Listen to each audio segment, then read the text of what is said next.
Hi welcome back to JM learn centre. ഇന്ന് നമ്മൾ 7ാം ക്ലാസ്സിലെ ഇംഗ്ലീഷിലെ ഫസ്റ്റ് യൂണിറ്റാണ് ഡിസ്കസ് ചെയ്യാൻ പോകുന്നത്. ഫസ്റ്റ് യൂണിറ്റിലെ 1ാമത്തെ ചാപ്റ്ററാണ് ഇന്ന് നമ്മൾ നോക്കുന്നത് കേട്ടോ. അത് നമുക്ക് ഈ യൂണിറ്റ് എന്താണെന്ന് നോക്കാം. യൂണിറ്റിൻ്റെ പേരെന്താണ്? Nature's plenty. ഇവിടെ ആൽബർട്ട് ഐൻസ്റ്റീൻ്റെ കുറച്ച് വാക്കുകൾ കൊടുത്തിട്ടുണ്ട്. എന്താണത്? നമുക്കൊന്ന് വായിച്ച് നോക്കിയാലോ. Look deep into nature and then you will understand everything better. അല്ലേ, പ്രകൃതിയിലേക്ക് നമ്മൾ നോക്കുക. നമ്മൾ ആ പ്രകൃതിയിലേക്ക് സൂക്ഷിച്ചു നോക്കിയാൽ നമുക്ക് എന്ത് എല്ലാ കാര്യങ്ങളും നമുക്ക് മനസ്സിലാവുമെന്നാണ് ആൽബർട്ട് ഐൻസ്റ്റീൻ പറയുന്നത്. എന്തായാലും പ്രകൃതിയെക്കുറിച്ചുള്ള ഒരു ചാപ്റ്ററാണ്. പ്രകൃതിയുടെ സൗന്ദര്യവും പ്രകൃതിയെ നമുക്ക് അറിയാനുള്ള വഴികളൊക്കെ കാണിച്ചു തരുന്നൊരു യൂണിറ്റാണ് ഇത്. നമുക്ക് മനസ്സിലാക്കാം അല്ലേ. എങ്കിൽ നമ്മൾ 1ാമത്തെ ചാപ്റ്റർ ആയിട്ടുള്ള how far is the river നോക്കിയാലോ. നോക്കൂ. Here is a boy who sets out on a trip to appreciate the beauty of nature. Where does he go? What does he see there? How does he feel? Let's find out. ഇവിടെ ഒരു boy ഒരു trip പോവാണ്. Okay, നമുക്ക് നോക്കാം. Where does he go? അവൻ എങ്ങോട്ടാണ് പോകുന്നത്? What does he see there? അവൻ അവിടെ എന്തൊക്കെയാണ് കാണുന്നത്? How does he feel? അവൻ അത് എങ്ങനെ ഫീൽ ചെയ്യുന്നു? Let's find out. ഇതൊക്കെ നമുക്ക് നോക്കാം. ആദ്യമായിട്ട് പറയട്ടെ, ഇത് എഴുതിയൊരു സ്റ്റോറി എഴുതിയത് ആരാണ്? റസ്കിൻ ബോണ്ട് അല്ലേ, ഫേമസ് റൈറ്ററാണ്. കൂടുതലും പ്രകൃതിയെക്കുറിച്ചുള്ള സ്റ്റോറീസും ഒക്കെയാണ് അദ്ദേഹം എഴുതിയിട്ടുള്ളത്. ഓക്കെ, നല്ല ബ്യൂട്ടിഫുൾ ആയിട്ട് തന്നെ അദ്ദേഹം തൻ്റെ സ്റ്റോറിയിൽ ഓരോ കാര്യങ്ങളും വിവരിച്ചിട്ടുണ്ടാവും. അപ്പോൾ നമുക്ക് നമ്മുടെ ചാപ്റ്ററിലേക്ക് വരാം. The title of the chapter is how far is the river. റിവറിലേക്ക് എത്ര ദൂരമുണ്ട്? എന്താ ടൈറ്റിലിൻ്റെ മീനിങ് എന്താണ്? റിവറിലേക്ക് എത്ര ദൂരമുണ്ടാവും അല്ലേ. അപ്പോൾ നമ്മുടെ ബോയ് ഇതിൽ നിന്ന് തന്നെ നമുക്ക് മനസ്സിലാക്കാം എന്ത്, നമ്മുടെ ബോയ് അല്ലേ, നമ്മുടെ മെയിൻ ക്യാരക്ടറായിട്ടുള്ള ബോയ് എവിടേക്കാണ് പോകുന്നത്? Yes, he is going to the river. ഒരു പുഴയിലേക്കാണ് അവൻ പോകുന്നത്. നമുക്ക് നോക്കാം. മെയിൻ ക്യാരക്ടർ ഈ സ്റ്റോറിയിലെ മെയിൻ ക്യാരക്ടർ ഒരു ബോയ് തന്നെയാണ്. നോക്കാം. Between the boy and the river stood a mountain. The boy was young and the river was small, but the mountain was big. നിങ്ങൾ എൻ്റെ കൂടെ തന്നെ വരണം കേട്ടോ. Between the boy and the river stood a mountain. ഈ നമ്മുടെ ആൺകുട്ടിയുടെയും ഈ പുഴയുടെയും ഇടയിൽ എന്ത് നിന്നിട്ടുണ്ടായിരുന്നു? ഒരു മൗണ്ടെയിൻ. എന്താണ് മൗണ്ടെയിൻ? ഒരു മല ഉണ്ടായിരുന്നു. The boy was young and the river was small. Boy വളരെ ചെറിയ കുട്ടിയായിരുന്നു. And the river was small. പുഴ ഒരു ചെറിയ പുഴയായിരുന്നു. But the mountain was big. പക്ഷെ മൗണ്ടെയിൻ്റെ കേസ് ഈ മല എന്തായിരുന്നു?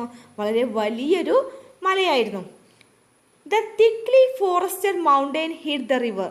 But the boy knew it was there. He had never seen the river with his own eyes. But from the villages he had heard of it, of the fish in its waters and of its rocks. He wished to touch the water and know it personally.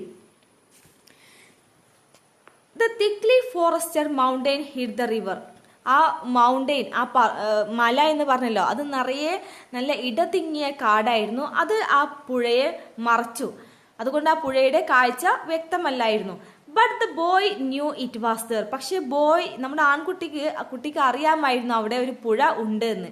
He had never seen the river with his own ice.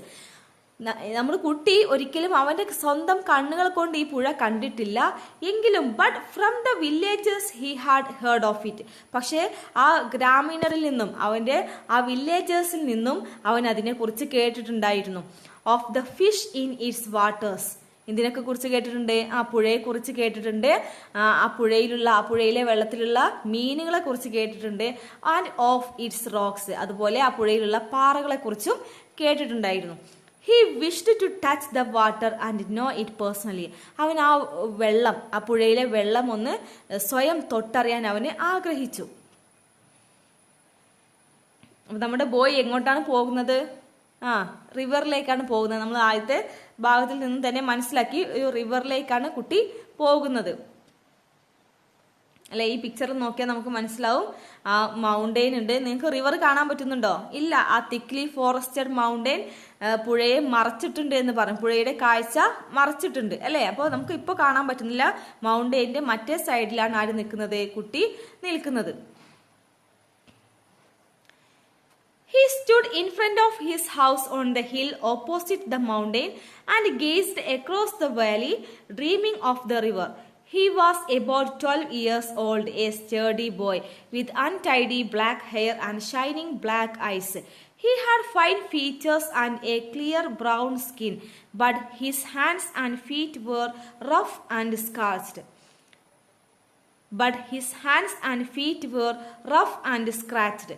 He was barefooted, not because he couldn't afford shoes, but because he liked the feel of warm stones and cool grass. He stood in front of his house on the hill opposite the mountain. മലയുടെ എതിർവശത്തുള്ള തൻ്റെ വീടിൻ്റെ മുന്നിൽ ആര് നിന്നു? കുട്ടി നിന്നു. And gazed across the Valley, ആ താഴ്വാരത്തുകൂടെ സൂക്ഷിച്ചു നോക്കി. ഡ്രീമിംഗ് ഓഫ് ദ റിവർ, പുഴയെ സ്വപ്നം കണ്ടു. He was about 12 years old. നമ്മുടെ കുട്ടിക്ക് എത്ര വയസ്സായിട്ടുണ്ട്? ഏകദേശം 12 വയസ്സുള്ളൊരു കുട്ടിയാണ്. ഈ സ്റ്റേർഡി ബോയ്, നല്ലൊരു ഊർജ്ജസ്വലനായ ഒരു കുട്ടിയായിരുന്നു. വിത്ത് അൺടൈഡി ബ്ലാക്ക് ഹെയർ, അവന്റെ ഹെയർ എങ്ങനെയായിരുന്നു? ബ്ലാക്ക്, നല്ല ബ്ലാക്ക് കളറിലുള്ളതായിരുന്നു. പക്ഷെ അൺടൈഡി ആയിരുന്നു, അത്ര എന്താ പറയാ, സുന്ദരമല്ലാത്തതായിരുന്നു. ആൻഡ് ഷൈനിങ് ബ്ലാക്ക് ഐസ്, അവന് നല്ല തിളങ്ങുന്ന കറുത്ത കണ്ണുകൾ ഉണ്ടായിരുന്നു. He had fine features and A clear brown skin, അവൻ നല്ലൊരു ചെറിയൊരു തവിട്ട് നിറത്തോടു കൂടിയ ഒരു ഊർജ്ജസ്വലനായ ഒരു കുട്ടിയായിരുന്നു. But his hands and feet were rough and scratched, പക്ഷെ അവൻ്റെ കൈകളും കാലുകളും എന്തായിരുന്നു? ഭയങ്കര റഫായിരുന്നു, നല്ല പരുപരുത്തതായിരുന്നു. അതുപോലെ സ്ക്രാച്ച്ഡ്, നല്ല റഫായിരുന്നു, പരുപരുത്തതായിരുന്നു, അതുപോലെ സ്ക്രാച്ച്ഡ്, ഇങ്ങനെ കോറലുകളും ഒക്കെ വന്നിട്ടുള്ളതായിരുന്നു. He was bare footed. Bare foot എന്ന് പറഞ്ഞാല് നഗ്നപാദൻ, അഥവാ കാലിൽ ഒന്നും ധരിക്കാത്തവൻ. ഹി വാസ് ബെയർ ഫൂട്ടഡ്, അവന് കാലിൽ ഒന്നും ധരിച്ചിട്ടില്ലായിരുന്നു, അഥവാ ചെരുപ്പിട്ടിട്ടില്ലായിരുന്നു.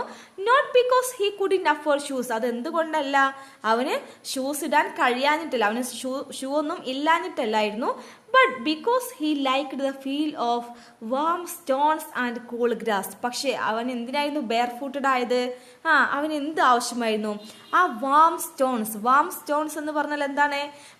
നല്ല ചൂടായിട്ടുള്ള കല്ലുകൾ, ആൻഡ് കൂൾ ഗ്രാസ്, നല്ല തണുത്ത പുല്ലുകൾ, ഇവയൊക്കെ അവന് അനുഭവിച്ചറിയണമായിരുന്നു. അതിനായിരുന്നു അവന് ബെയർ ഫൂട്ടഡ് ആയത്, ചെരുപ്പ് ഇടാതിരുന്നത്. It was 11 o'clock and he knew his parents wouldn't return home till evening. There was a loaf of bread he could take with him, and on the way he might find some fruits.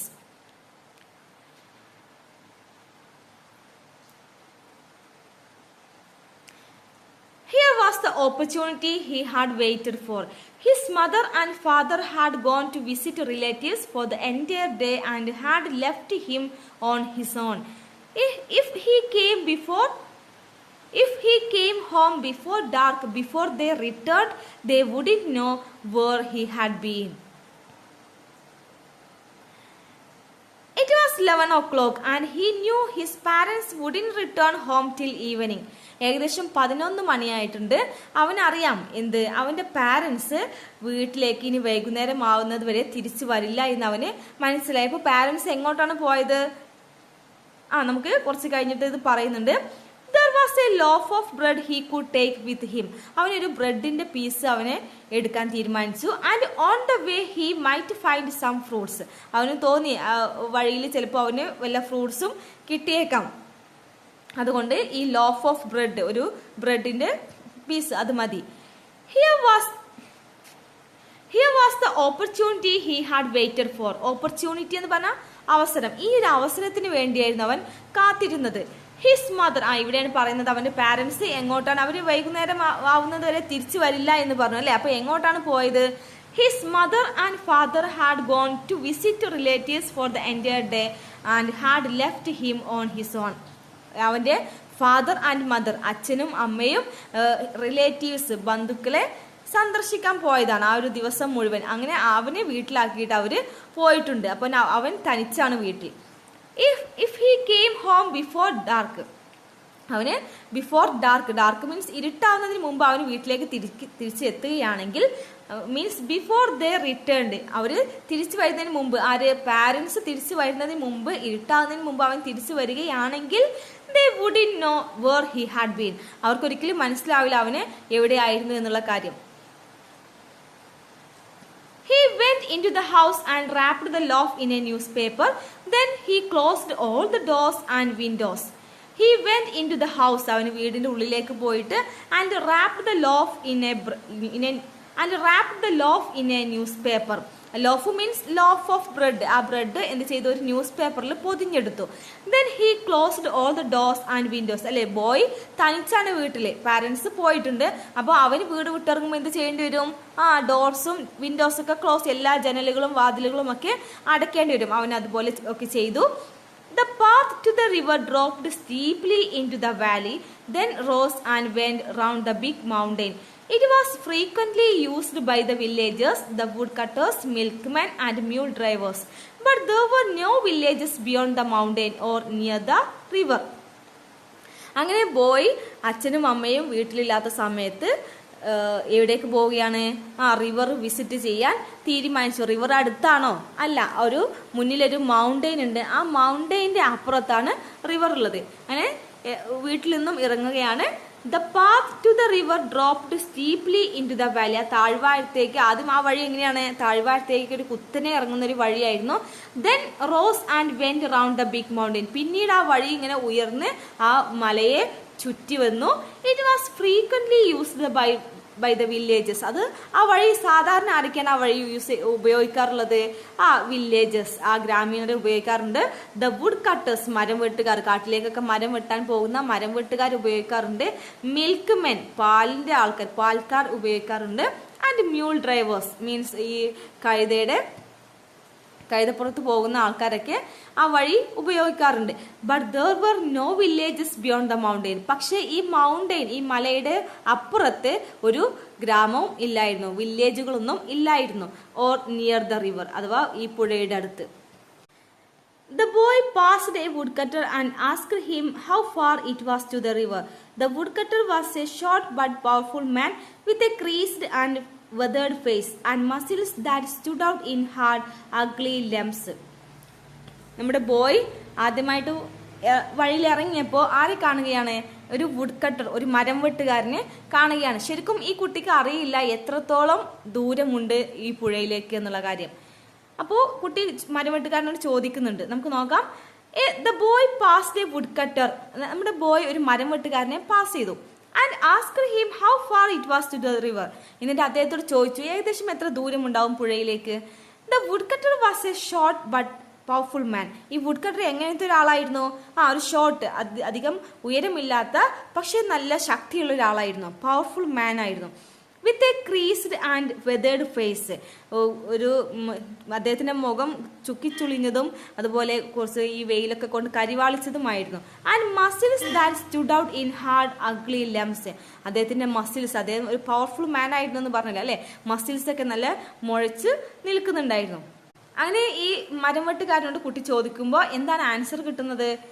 7 miles, he said, which was fairly accurate. Why do you want to know? ഏകദേശം 7 mile ദൂരം ഉണ്ടാവും. He said, which was fairly accurate. ഏകദേശം correct ആയിരിക്കും. Why do you want to know? നീ എന്തിനാ അത് അറിയുന്നത്? മരം വെട്ടുകാരൻ തിരിച്ചു ചോദിച്ചു, അത് നീ എന്തിനാ അറിയുന്നത്? I am going to the river, said the boy. Boy എന്താ റിപ്ലൈ കൊടുത്തത്? എന്ത് മറുപടിയാ കൊടുത്തത്? ഞാൻ പുഴയിലേക്ക് പോവുകയാണ്. Alone? തനിച്ചോ? Of course, തീർച്ചയായും. But it is too far. It will take you 3 hours to reach there, and then you have to come back. It will be getting dark. Besides, it is not an easy road. നമ്മുടെ മരം വെട്ടുകാരൻ കുട്ടിയോട് എന്താ പറഞ്ഞത്? But it is to far. പക്ഷെ അത് വളരെ അകലെയാണ്. It will take you 3 hours to reach there. അത് നീ അവിടേക്ക് എത്തിച്ചേരണമെങ്കിൽ ഏകദേശം 3 മണിക്കൂറെങ്കിലും എടുക്കും. And then you have to come back. എന്നിട്ട് നീ അവിടെ എത്തിയാൽ പോരല്ലോ, എന്നിട്ട് നീക്ക് തിരിച്ചു വരണ്ടേ. It will be getting dark. അത് നീ തിരിച്ചു വരുമ്പോഴേക്കും ഇരുട്ടാകും. Besides it is not an easy road. കൂടാതെ അത് അത്ര എളുപ്പമുള്ളൊരു റോഡും അല്ല. But I am a good walker, said the boy. Though he had never walked further than the mile from his house to his school. പക്ഷെ അതിന് മറുപടി നമ്മുടെ കുട്ടി എന്താ മറുപടി കൊടുത്തത്? കുട്ടി പോകുന്ന കാര്യം വേണ്ടാന്ന് തീരുമാനിച്ചോ? ഇല്ല. But I am a good walker. ഞാനൊരു നല്ല നടക്കാൻ കഴിവുള്ള ഒരാളാണ്, said the boy. though he had never walked further than the mile from his house to his school. Boy കുറെ ദൂരം നടന്നിട്ടുണ്ടോ? ഇല്ല, അവൻ സാധാരണ എത്രയും നടന്നിട്ടുള്ളൂ. അവന്റെ വീട്ടിൽ നിന്നും സ്കൂളിലേക്കുള്ള അവർ ഏകദേശം 1 മൈൽ ദൂരം വരുന്ന ആ അത്രയും ദൂരം മാത്രമേ അവന് നടക്കാറുണ്ടായിരുന്നു. എന്നിട്ടും അവൻ എന്താ പറഞ്ഞത് മരംവെട്ടുകാരനോട്? But I am a good walker, എനിക്ക് നന്നായിട്ട് നടക്കാൻ കഴിയും എന്നാണ് പറഞ്ഞത്. ഞാനൊരു നല്ല നടക്കാൻ കഴിവുള്ള ഒരാളാണ് എന്നാണ് പറഞ്ഞത്. എന്നിട്ട് ബോയ് നമ്മുടെ യാത്ര തുടർന്നു. The path was steep and the boy had to run most of the time. It was a dizzy, winding path and he slipped once or twice. The hill was covered with lush green ferns. The trees were wound in creepers and a great wild dahlia suddenly reared its golden head from the leaves and the ferns. Boy യാത്ര തുടർന്നു. The path was steep എന്ന് പറഞ്ഞാൽ കുത്തനെയുള്ളത്. ആ വഴി ഒരു കുത്തനെയുള്ള അല്ലെ, ആ ഒരു വാലിയിലേക്ക് ആദ്യം ഇറങ്ങണം എന്ന് പറഞ്ഞിട്ടുണ്ടായിരുന്നു. അപ്പോൾ ഒരു കുത്തനെയുള്ള ഒരു വഴിയായിരുന്നു. And the boy had to run most of the time. കൂടുതൽ സമയം ബോയ് നടക്കുന്നതിൽ കൂടുതൽ കുട്ടി എന്ത് ചെയ്യുകയായിരുന്നു? ഓടുകയായിരുന്നു അല്ലെ. പോയി അവിടെ എത്തിയിട്ട് തിരിച്ചിങ്ങോട്ട് എത്തണം, അതും പാരന്റ്സ് വീട്ടിലേക്ക് എത്തുന്നതിന് മുമ്പ്. It was A DC winding path. അതൊരു തല കറങ്ങുന്ന രൂപത്തിൽ, അതൊരു ഒരു പ്രത്യേക തരത്തിലുള്ള ഒരു വഴിയായിരുന്നു. And he slipped once or twice. ഇവന് നടക്കുകയില്ല, ഓടുകയായിരുന്നു എന്ന് പറഞ്ഞല്ലോ. അതുകൊണ്ട് തന്നെ 1-2 തവണ അവൻ മറിഞ്ഞു വീണു. The hill was covered with lush green ferns. ആ കുന്ന് മുഴുവൻ ചെറിയ സസ്യങ്ങൾ കൊണ്ട്, ചെറിയ കുറ്റിക്കാടുകൾ പോലെ നിറഞ്ഞിട്ടുണ്ടായിരുന്നു. The trees were wound in creepers. മരങ്ങളിലൊക്കെ ക്രീപ്പർ എന്ന് പറഞ്ഞാൽ വള്ളികൾ അല്ലെ, വള്ളികൾ കയറിയിട്ടുണ്ടായിരുന്നു. And a great wild dahlia suddenly reared its golden head from the leaves and ferns. ആ ഇലകൾക്കും ആ കുറ്റിച്ചെടികൾക്കും ഒക്കെ ഇടയിൽ നിന്നും ഒരു ഡാലിയ, എ ഫ്ലവർ, അത് അതിന്റെ തല പൊക്കിയെന്ന് പറഞ്ഞാൽ, ആ ഗോൾഡൻ ഹെഡ്, ആ ഒരു സ്വർണ്ണത്തല പൊക്കിയെന്ന് പറഞ്ഞാൽ, അഥവാ അതിന്റെ ആ ഒരു ഫ്ലവർ ഇങ്ങനെ കാണുന്നുണ്ട്. ഇത്ര മാത്രമേ നമ്മൾ ഇവിടെ ഡിസ്കസ് ചെയ്യുന്നുള്ളൂ. ബാക്കി ഭാഗം നമുക്ക് അടുത്ത വീഡിയോയിൽ ചെയ്യാം. അപ്പൊ ഇതുവരെ എന്താണ് പറഞ്ഞത്?